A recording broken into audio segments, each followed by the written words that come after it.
सांगड़ मां ख़बर ॾींदा हलूं त deputy commissioner doctor Imranul Hasan Khawaja पारां बॉयज़ डिग्री कॉलेज सांगड़ जो दौरो कयो वियो। उन मौक़े ते हिन कॉलेज में तइलीमी सरगर्मियुनि ऐं इंतिज़ामी मामलनि जो जाइज़ो वरितो ऐं इन ई मौक़े ते डिप्टी कमिश्नर पारां ग़रीब शागिर्दनि में गरम कपिड़ा विराया। डिप्टी कमिश्नर कॉलेज जी इंतिज़ामिया खे मयारी तालीम जो फ़राहमी यकीनी बणाइण ऐं शागिर्दनि लाइ बहितरीन सहूलियतूं मुहैया करण जी हिदायत कई। डॉक्टर इमरानुल हसन ख्वाजा चयो त नौजवान नस्ल जो मुस्तक़बिल रोशन बणाइण लाइ तालीम ते ख़ासि ध्यानु ॾिनो वञे। हुकूमत सिंध सभिनी तालीमी इदारनि में जदीद सहूलियतूं मुहैया करण लाइ कोशां आहे।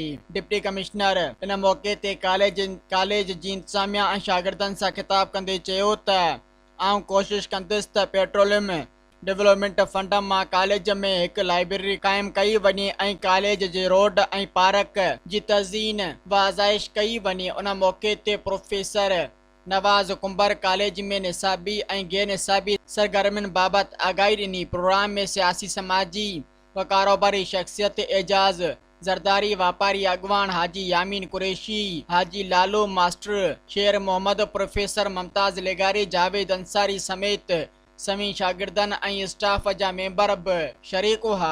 सब्सक्राइब कयो अवामी न्यूज़ HD खे ऐं ताज़ा तरीन ख़बरुनि लाइ ॾिसंदा रहो अवामी न्यूज़ HD।